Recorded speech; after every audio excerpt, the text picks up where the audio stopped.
This is what I want to show you.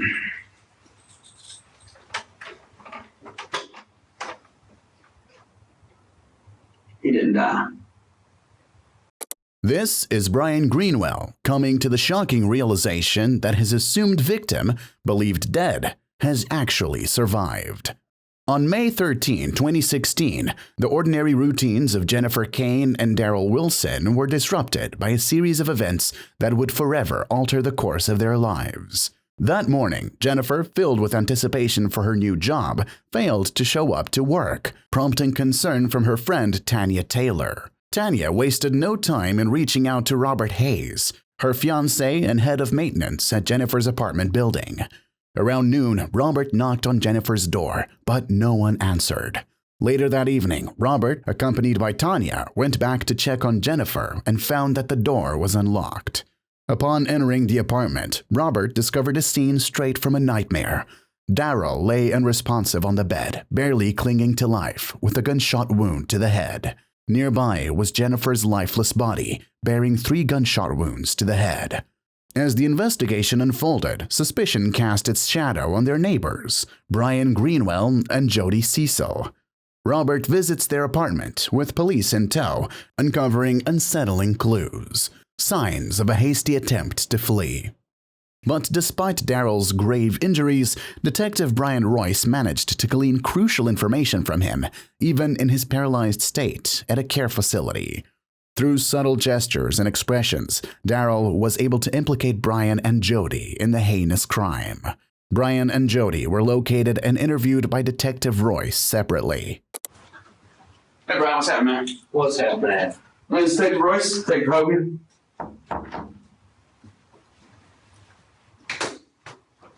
Man, sorry it took me a little while to get over here. I was finishing up talking to Jody. Jody. Mm-hmm. How's she done? She's a little upset. About what? That's what we're here talking about. She's a little upset. I will tell you that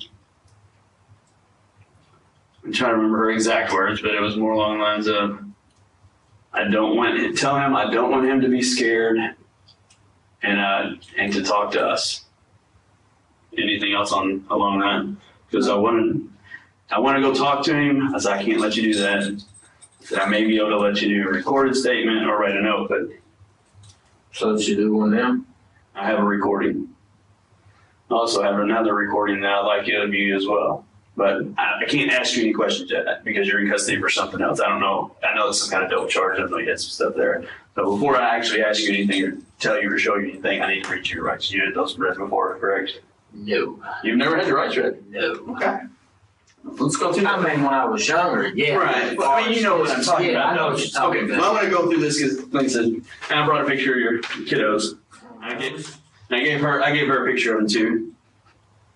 From the very beginning, Detective Royce strategically uses rapport-building techniques to establish trust with Bryan Greenwell.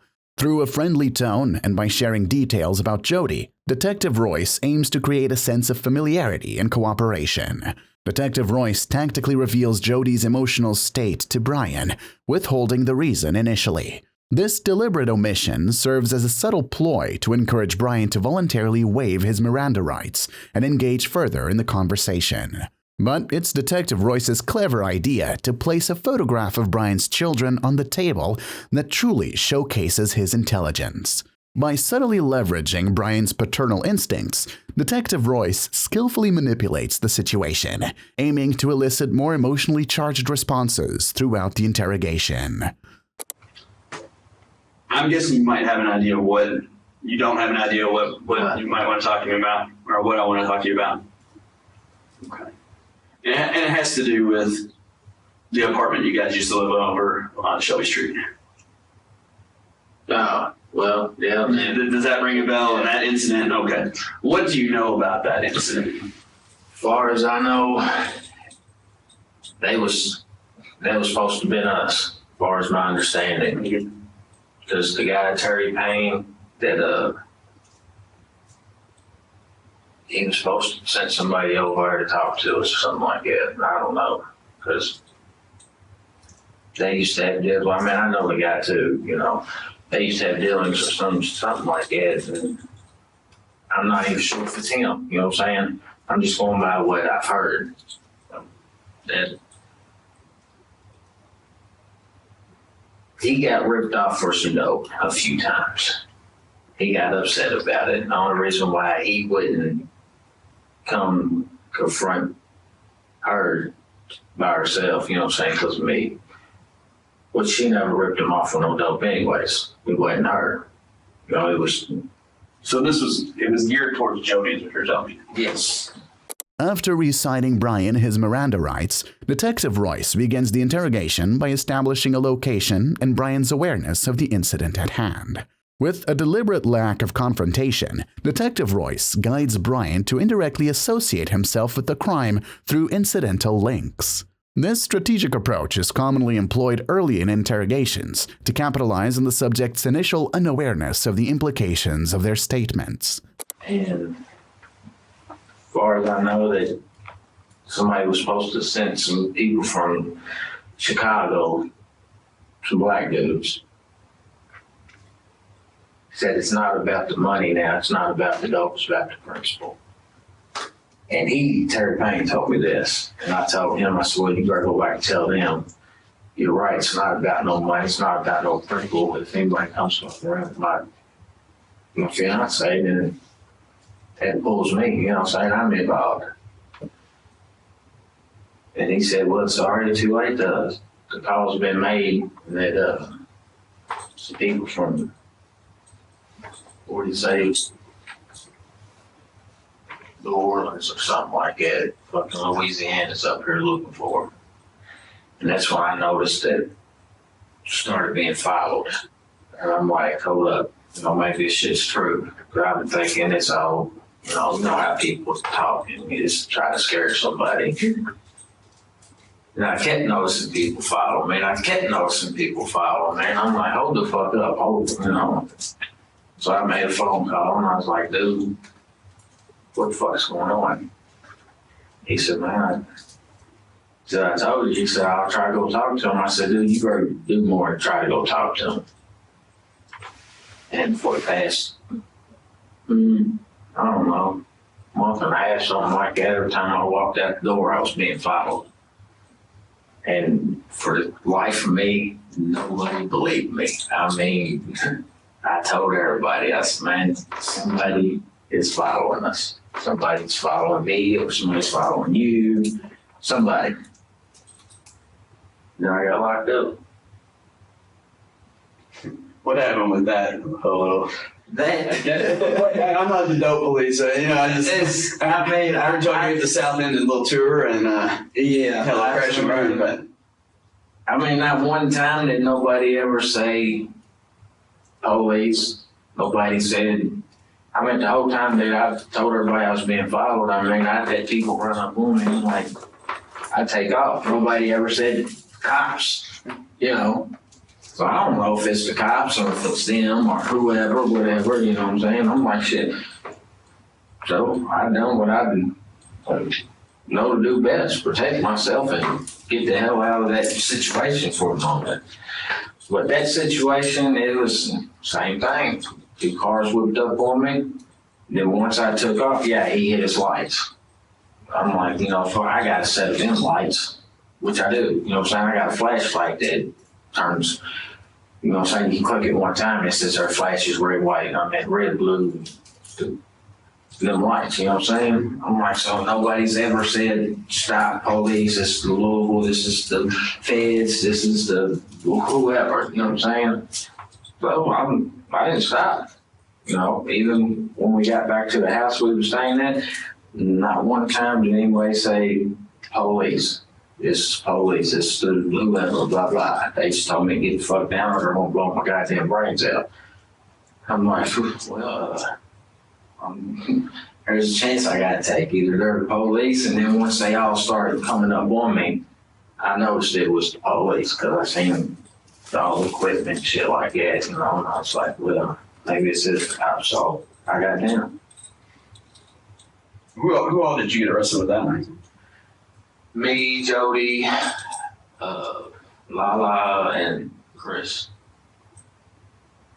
Does Lala have a real name? Everybody keeps saying Lala, and I'm like, I don't know who she is. He said, I'm not the dope police, but I'm just curious from my own. It's Lord. I know it's Lord. I don't know her last name. It really doesn't matter for me. I'm just curious because everybody says Lala, and I'm like, okay, well, somebody named Lala. I was on a kids' TV show, but. Detective Royce continues rapport building with Bryan by actively listening and allowing him to give his account of the events uninterrupted. He shows interest in the story of Bryan's previous arrest, but ensures him that he's not the dope police and that he's just personally curious.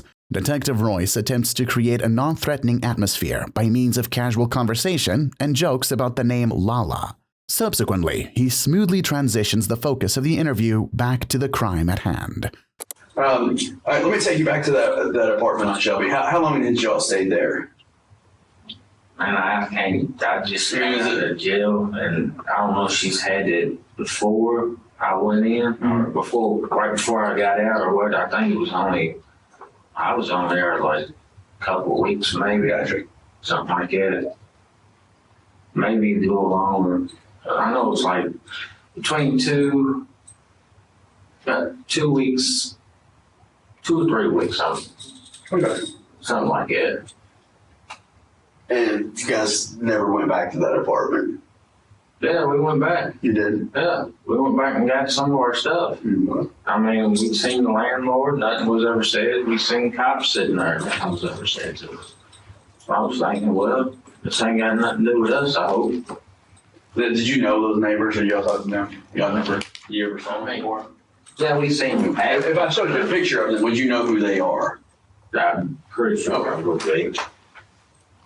Yeah, I think, yeah, it was her. Now the guy. Now this is a little bit older picture. I think he had probably just gotten out of jail. His hair may have been a lot longer. Yeah, if you put long hair on, it looks like him. And y'all didn't have any interaction with them? No, other than passing through the hallways, or it was just, I think it was what, 1, 2 bars? Yeah, it's just two. Yeah. That's the front room. It was like a little storage or something like that. Right. And the back room was supposedly where he stored all his stuff for, I guess, the strip clubs that he owned or something. I don't know. Mm-hmm. Yeah, he owns a couple strip clubs, you're right.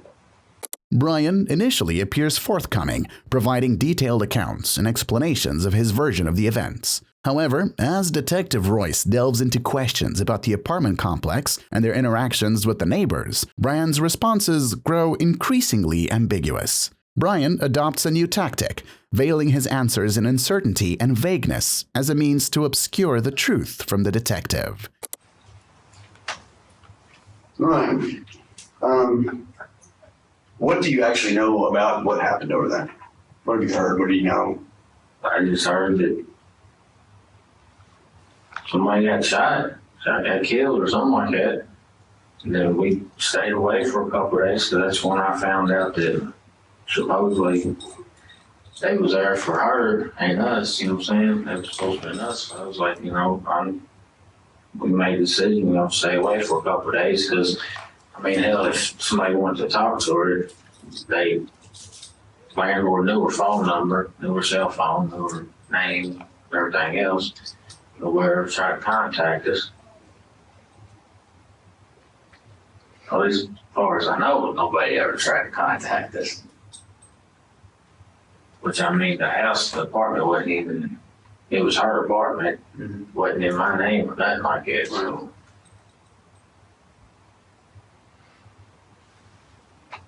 And you know there was 2 victims there? You know that? No. Both of those 2 people should. No, it's just, they told me it was just the lady. Well, both of them were shot. And this is what I want to show you.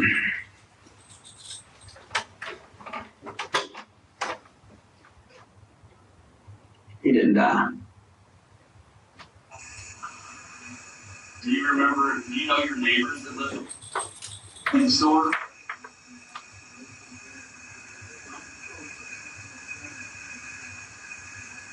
to know who they were. If I showed you pictures of your neighbors, would you know who they were?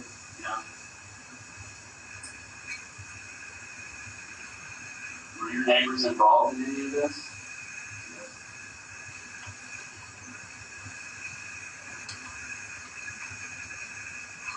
You recognize her? Is that Jody? Is that your neighbor?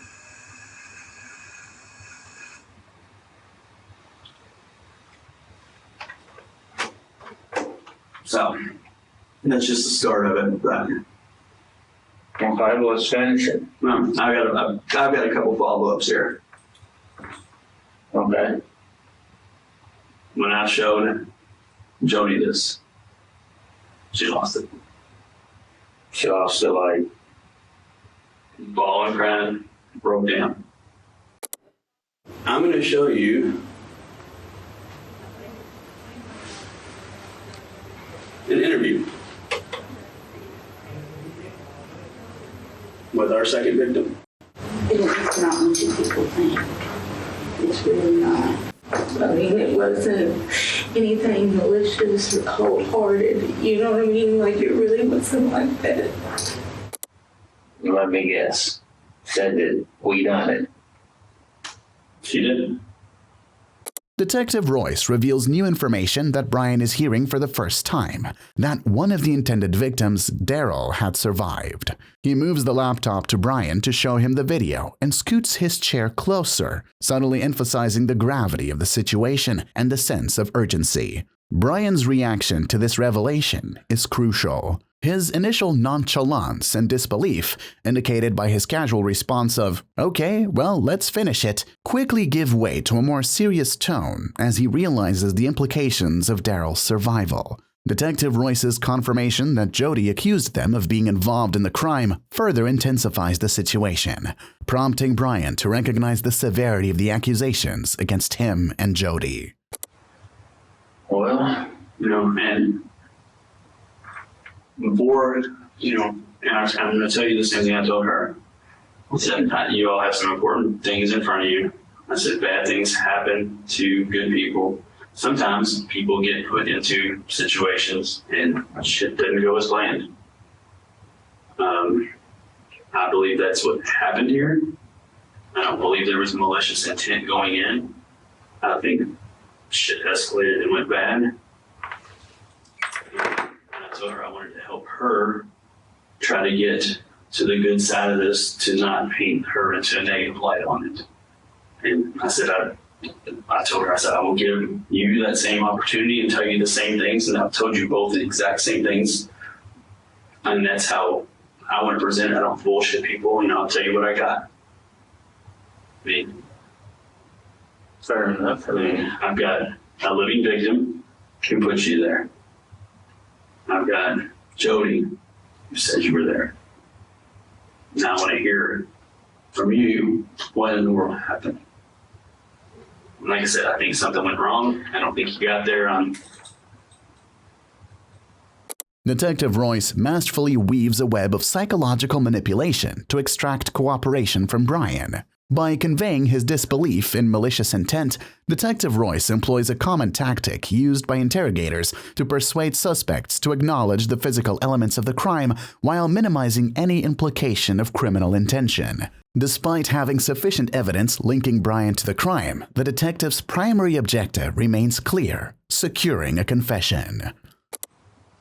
I want to hear the rest of it, what Jody had to say.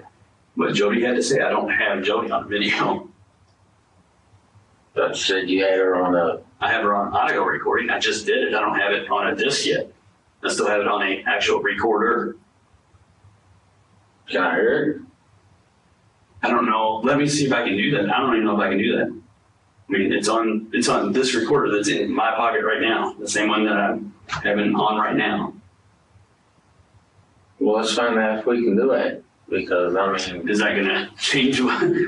No, I want to know. I'm not gonna play it. Bullshit. Yeah, I'm not going to play it word for word so you can mirror your story off. No, I don't. I've been doing this a little Yeah, I don't expect you to do that either. But I would do like to know what she's saying, what she. All right, I can give you the details of, or I guess the general of what she said is that And he goes on to say as well that they were involved in a domestic situation. Apparently, you know, he might have been getting the best of her. She came over for help. You guys go back over to their apartment. It happened inside their apartment. He said, you guys intervened honestly on the good side of this to start with, trying to help her out. And things went bad from there. Does that sound, is that a fair statement of how things may have occurred?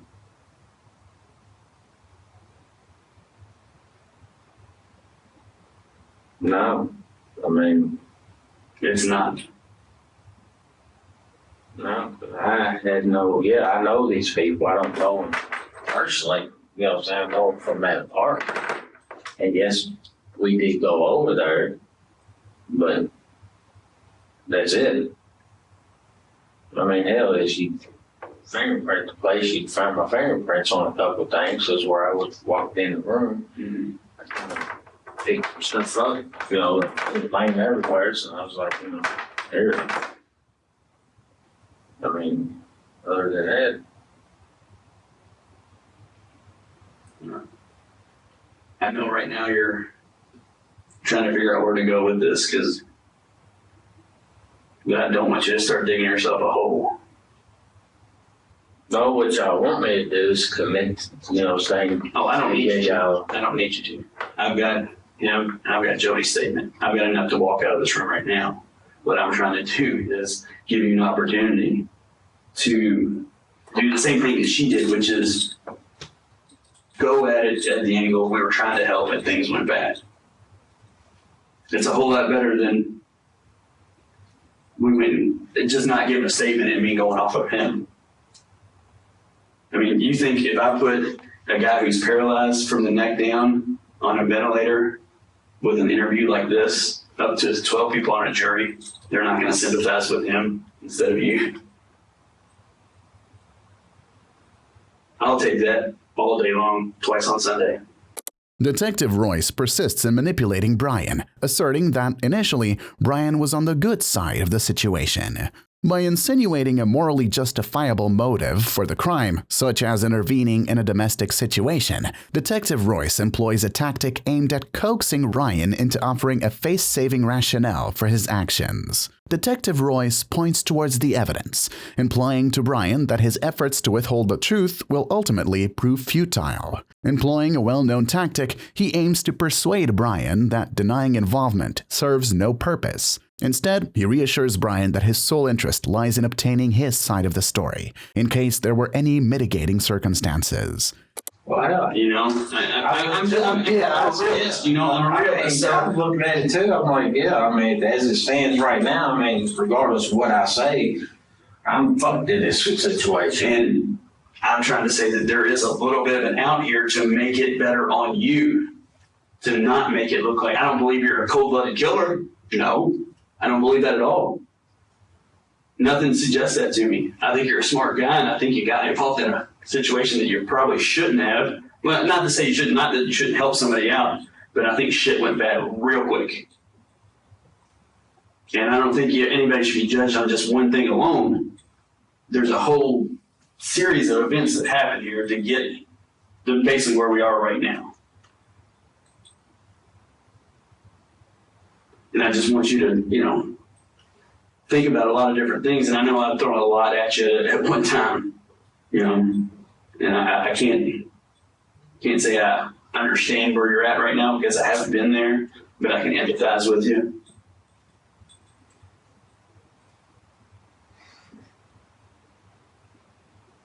I do this every time.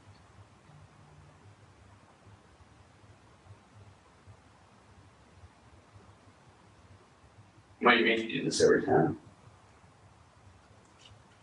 I always try to protect everybody.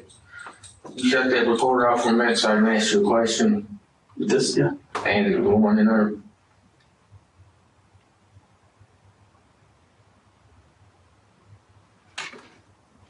So you think that's being recorded, right? I don't know about this room because this is a corrections room, so I'd have to say, I don't know. What happens if I go in? I mean, because I know the story here. You know what I'm saying? I know the whole thing, what happened. What was that? Yes, I just got the email because this is my actual work computer. Well, look. How can I get Jody off of all this? I mean, I think she's the least culpable of anything that happened. You know, I think she was just there, and what he says and what she says really jive in line with the support. They support each other in their statements. But I mean, it's honestly just going through the story, and I think I know the story. If I told you the story, then would it sound anything like what I started it off as? A domestic thing that you guys got involved in.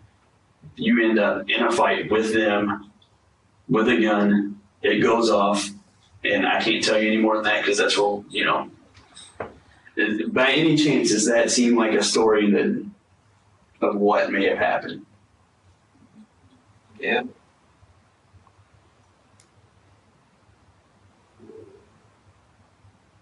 And see, we can work with that because the beginning part of it changes a lot. There's a difference between you going in and saying, I'm going to kill somebody, and you going in, I'm trying to help somebody, and then shit goes bad. That's way different things there that we're talking about.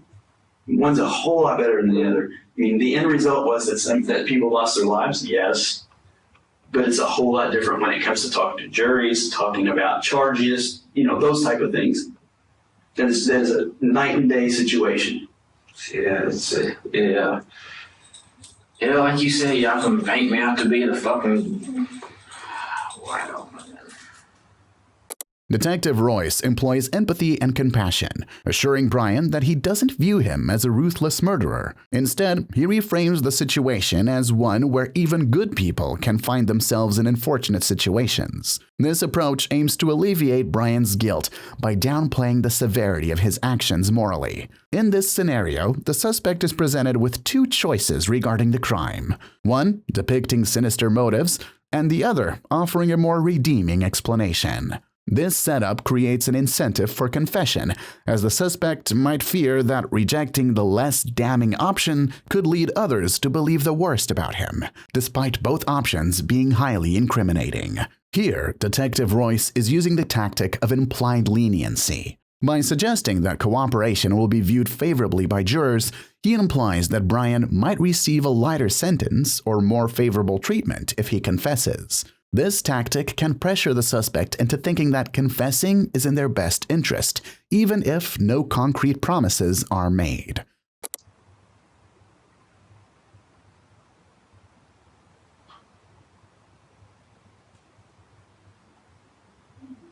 I mean, as it stands right now with just them two saying that shit, y'all got enough evidence to make me on anything. And that's what I'm not going to bullshit you. I told you that. I said I got enough right now. I can walk out of the room, but that's not what I want to do because I believe I'm giving everybody a fair shot at this. I've been doing this 18 years. You know, I don't bullshit when I talk to people. I don't play that old mind game where I run around in circles and we talk for 6 hours. I tell you what I got. I tell you how good I'm not going to lie. If I got something this week, I'm going to, be like, hey, this is what I got. Here's your chances, 50-50. This is not a 50-50 chance kind of thing right here. I'll tell you that. No, it's threw me all the way around. So that's why I'm trying to give you, I want you to see how I'm trying to let you get out in front of it and tell your part of the story on it. And anyway, I can smoke a cigarette. I think we can probably make that happen. We let her go down to the basement and smoke one. And come back and finish up the story. Cool. I think we can do that. Sit tight for a minute, buddy. See what we can work out for you.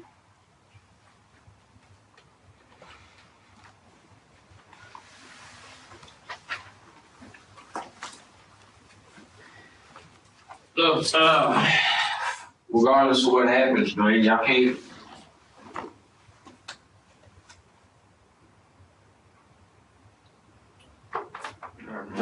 I mean, I think I know what you're trying to get out, and that's to me, you don't want anything to happen to Jody on this.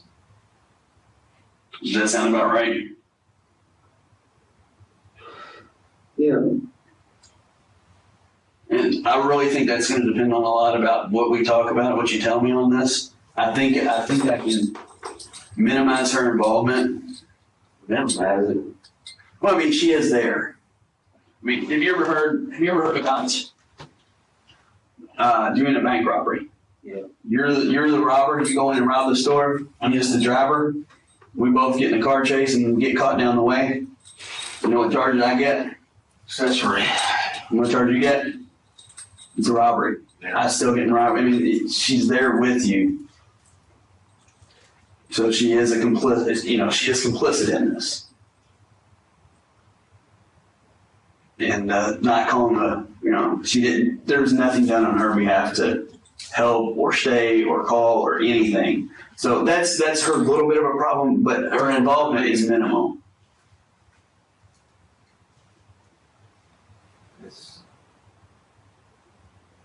Kind of, she did. Tried to. What she tried to do Tried to help. after they were shot? What did she do? And this helps her.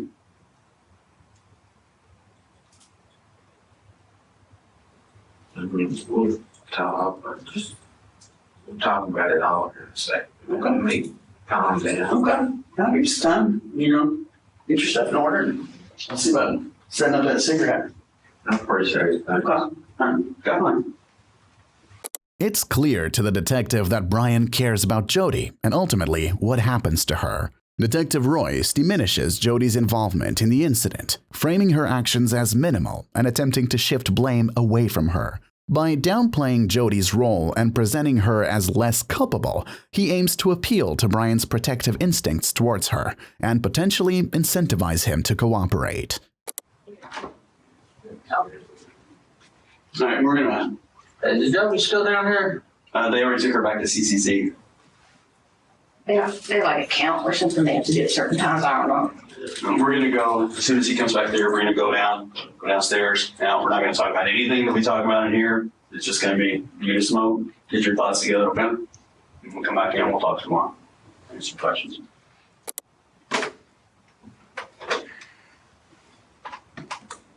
Shoot it to me. Or leave it.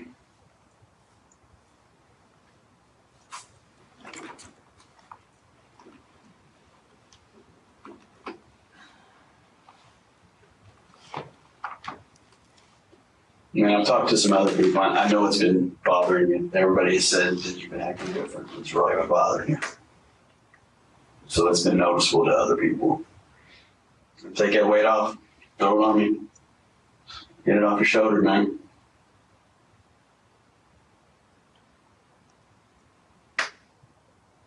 I mean, you ain't gonna try hitting me with no fucking death penalty or nothing. No, there's no aggravating circumstances. As the detective and Bryan re-enter the room, Detective Royce uses a tactic that offers Bryan an opportunity to alleviate the psychological distress associated with the interrogation process. Many times, suspects will confess simply because it provides a sense of relief. With understanding and empathy, Detective Royce addresses Bryan's noticeable discomfort and altered behavior, highlighting how others have noticed his distress. He seeks to evoke a sense of remorse in Bryan by drawing attention to the self-imposed stress of withholding information. By reassuring Bryan that there are no aggravated circumstances, Detective Royce aims to downplay the severity of the offense, instilling a false sense of security. However, beneath this sympathetic facade lies a strategic motive: to persuade Bryan to offer a confession. We're gonna try to get this done as quick as possible. Yeah, Because I'm gonna be honest with you, I can't sit in that jail. I understand. Jody didn't have nothing to do with it. She did try to get help in her. I mean, I even tried, but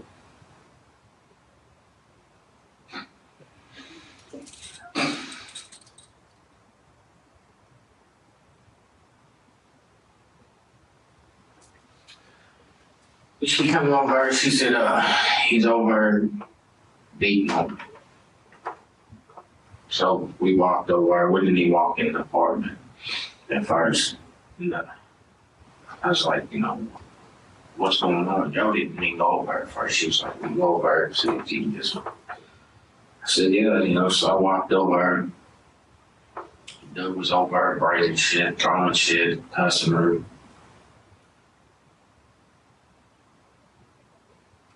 All three of us were standing outside, even as the girl was standing outside, you know what I'm saying? I was like, look, just leave or come over here or do something, you know what I'm saying? Just, if you want to let it go and call the cops. She went back inside, he grabbed hold of her or something like that, and that's, Jody was like, you gotta help her. Because I guess her deformity or something like that. So I walked in there and I separated them and this and that, and that's when, to be honest with you, I can't even remember how the gun came into play, for real.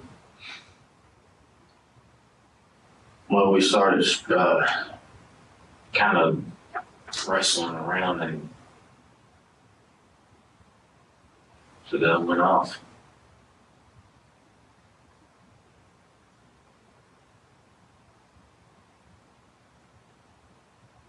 And then it went off again. I mean, that's. How many times do you think it went off? Honestly, man, I don't even know.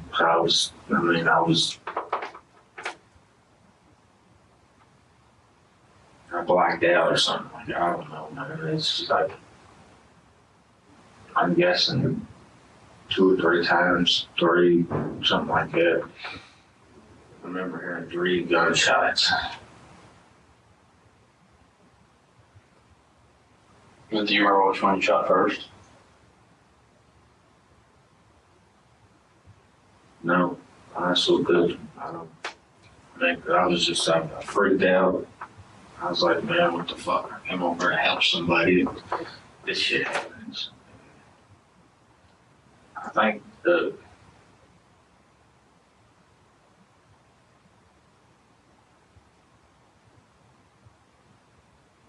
I know it went off once. I'm thinking she got hit first. I'm not for sure. And then me and him was still struggling, and it went off again. I do remember it. And that's when he fell on the bed, and I didn't know what to do. I mean, I went over, I didn't, like you said, there wasn't no intention of going over. No malice intended or nothing like that,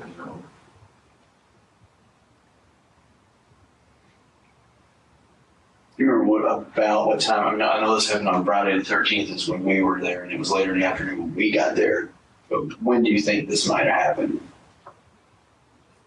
Was it on that Friday? Because if I'm not mistaken, she was supposed to start that new job Friday morning at noon. Does that sound right? Do you know that? Jody knew that. That's why I don't know. I mean, and after it was all done and everything, I might have heard Jody say something about she was supposed to start a job today or something like that. I was like, man, what the fuck, man? I would have liked it. I mean,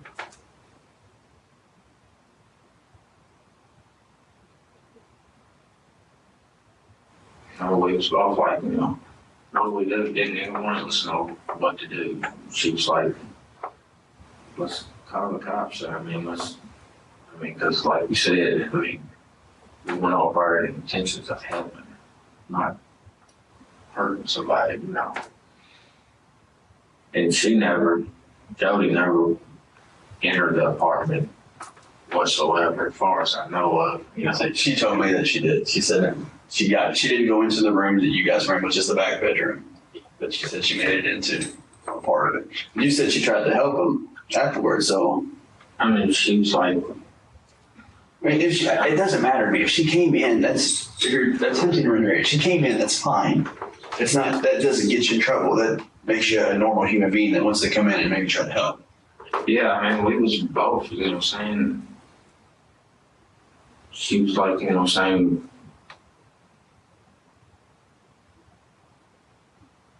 Well, actually, I was kind of like, I was standing there and I'm turning around and looked at her at the door and I was like, what do I do?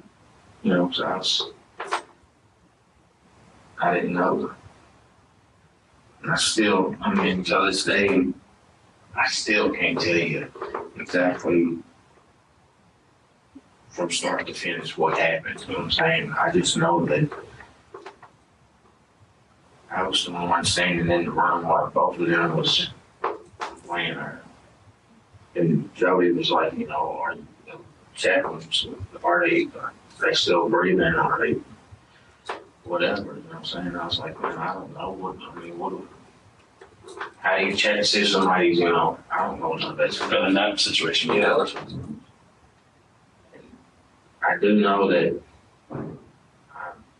I'm not for sure if the landlord called or if Jody called the landlord or what. I'm not for sure. But I do remember hearing her say the landlord called or the landlord's wife or something like that, saying something about she won't come back and cop some dough from them or something. And fuck, that's even worse now. Now it's gonna look like we fucking went there to rob them or something, which that wasn't the case. I mean, nothing was took, nothing like that. I was like, man, I just didn't know what to do. I mean, I still don't know what to do. I mean, I don't know. what happened to the gun? What did you do with the gun? Destroyed it. Melted it down. Melted it down. How'd you do that? That takes a lot of heat. Yeah, I know. Well, actually, the gun didn't get melted down. It got took apart and the barrel got melted down. I was like, man, I don't. So I gave the gun back to the person that owned it. You know what I'm saying? He just let me borrow it. And I can't tell you his name, man, because I don't want to get him. So did you destroy it or did you give it back to the guy? No, I took it apart and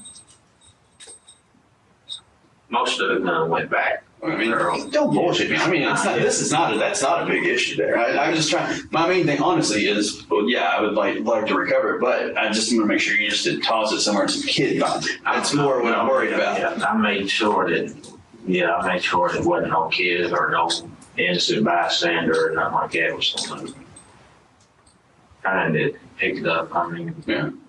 What model was it?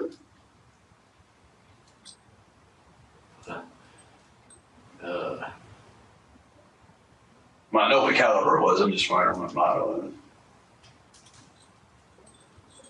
Taurus, I think, or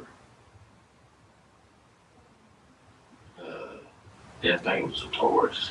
Pretty sure it was a Taurus 40. And you know, I know it's a 40, but I'm just curious. Following Bryan's initial confession regarding his involvement in the crime, Detective Royce persists in seeking further details about the gun used. Bryan initially claims that the gun was melted down and returned to its owner, an unnamed individual who loaned it to him. However, through this interrogation on the matter, Detective Royce prompts Bryan to admit to additional offenses: possession of a handgun by a convicted felon and tampering with physical evidence.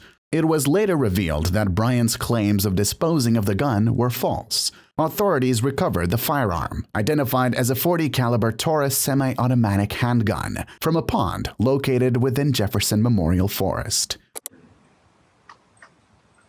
I mean, honestly, I tried blocking it out, but You can't block something out, man.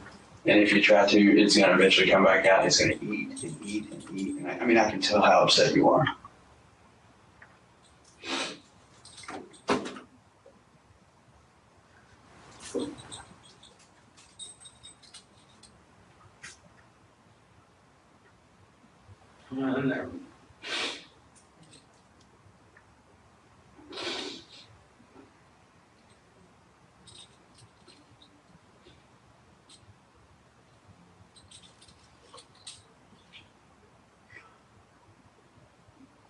I never met for none of this cat, but.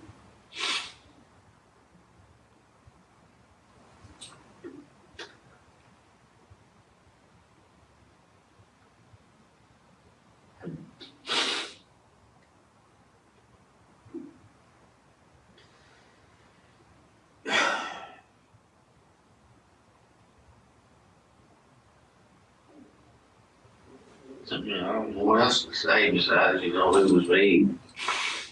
Is there anybody else there with you guys? Nobody else.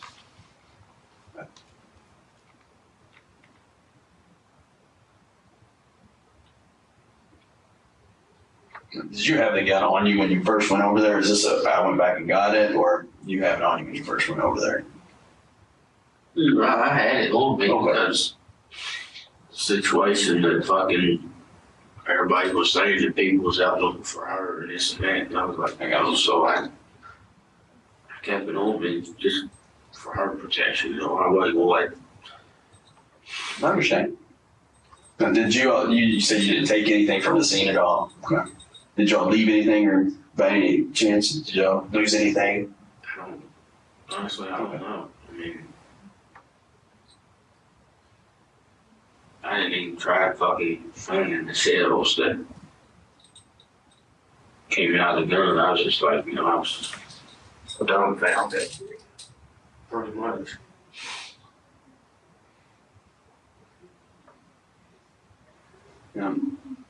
I know this happened in the back bedroom. Were they fighting in the back bedroom and you got in the middle of it, or did you and him got in a fight in the back bedroom? I just want to be clear about it. Well, they was fighting. We was all standing outside in the hallway. And we're talking about a physical fight, not arguing. Yeah, they We're were talking about physical fighting. And I was like, that's when Joey said, Ryan, you gotta help her. That's when I went in there. And everything just happened so fast that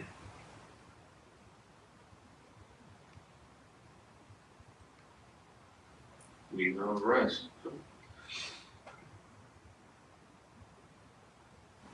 But she did try to help him. I didn't know what to do to help him. I freaked out. I still freak out.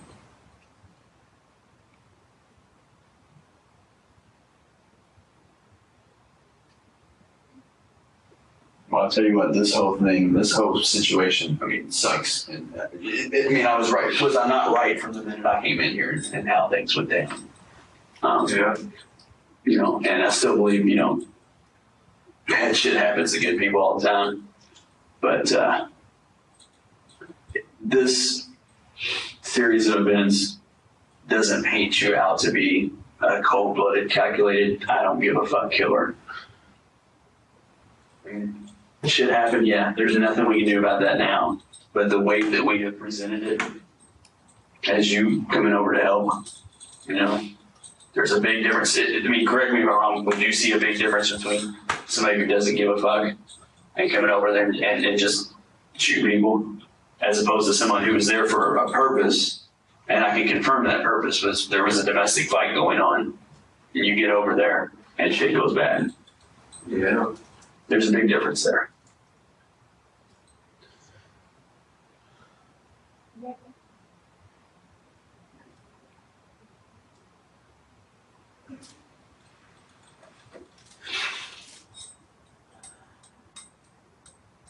Yeah, that's a big difference.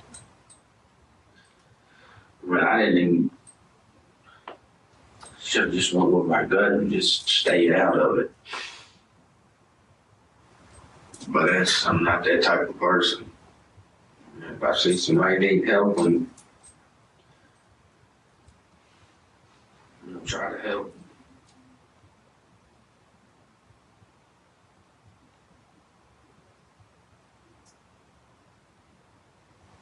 I'm always take this picture with you too. I don't know if you have any of your kids with you. No.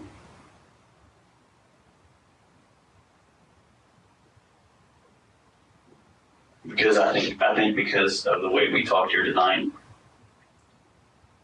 that getting to see them is going to come a whole lot sooner than it would have been if you'd have told me, no, I'm not talking, walk out of the room. I mean, it could have happened either way, and man, I still had enough, you know.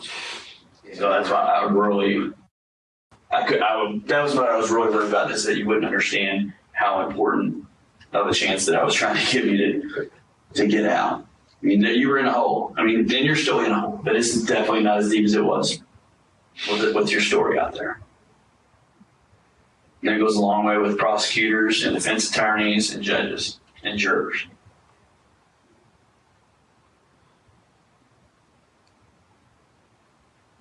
So we gotta look at it as it's a bump in your road.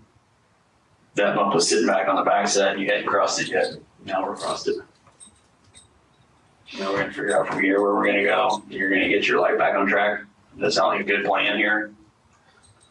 So, As the interrogation comes to a close, Detective Royce downplays the potential consequences of Bryan's actions, suggesting that by cooperating, he has improved his chances of receiving a more lenient sentence. The truth is that Bryan's confession won't lead to a lighter sentence, especially considering the severity of the crimes involved. He reassures Bryan that there is still a future ahead of him and that he has the opportunity to get his life back on track, creating a sense of hope and optimism. This hope may lead Bryan to believe that he can somehow mitigate the consequences of his actions, when in reality, the detective's main goal is to extract information and secure a confession, regardless of whether it actually benefits Bryan in the long run. there's nothing but future in front of you now. You know me wrong. We're gonna take a little bit of it here, but it ain't all of it. And what you do with the rest of it is up to you. We're all never see it that way. I see people I talk to have heard you say that, and I disagree with that.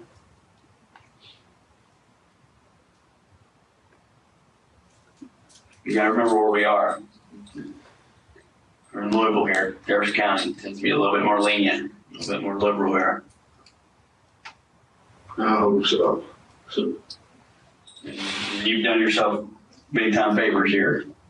You know, you've done the best you can for yourself with the situation you're in.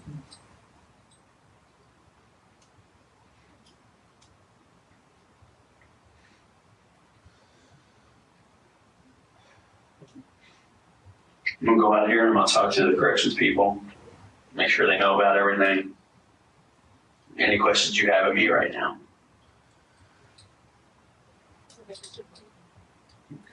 Do you have anything? It's the time for back up here in a few minutes. The trial concluded on May 25, 2018, with both defendants, Bryan Greenwell and Jody Cecil, found guilty on all charges, after it took the jury roughly an hour and a half to reach its verdict. Bryan was found guilty of murder, attempted murder, tampering with physical evidence, and possession of a handgun by a convicted felon, and was sentenced to life imprisonment. Jody was convicted of complicity to murder and complicity to attempted murder, and was sentenced to 20 years imprisonment, along with an additional 10-year sentence for trafficking methamphetamines, a charge that was unrelated to the murder case. During the trial, medical examiner Dr. Jeff Springer testified regarding Jennifer's fatal injuries, detailing 3 gunshot wounds to her head. 1 bullet entered below her left earlobe, exiting behind her right ear, with stippling indicating a close-range shot. Dr. Bill Smock, the police surgeon, described Daryl's injuries, stating a bullet entered the back left top of his head, then became lodged in the back top right. For Daryl Wilson, the road to recovery was long and challenging.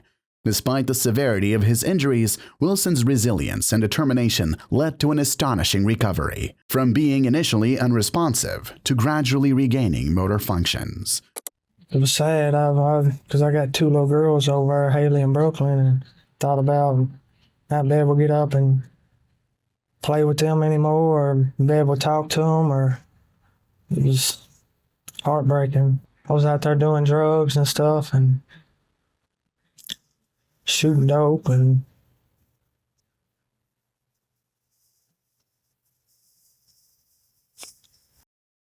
I should have left. I should have left that day. I should have gotten that cab and left. I remember that I just hear the door opening up and I hear gunshots. A gunshot go off. Yeah, I feel blessed. Had an angel looking over me. By the time of the trial, Daryl had regained some abilities, allowing him to testify. However, despite being able to speak and use his arms, he still suffered from paralysis from the waist down. The resolution of the case brought a sense of closure to the victims' families and the community. But several years later, there still seems to be lingering questions about the circumstances surrounding the crime and the true motivations behind it. Due to the severity of Daryl's injury post-incident, it was crucial for Detective Royce to secure confessions from either Jody or Bryan. Remarkably, he succeeded in obtaining confessions from both. With each carefully chosen word or shift in tone, interrogators like Detective Royce expertly guide the conversation, coaxing out crucial details without the suspect realizing what's happening right under their nose. It's a masterclass in manipulation and highlights the importance of legal representation during interrogations like this one. Without it, suspects like Bryan Greenwell are vulnerable to the power dynamics at play, where even the slightest misstep can have dire consequences.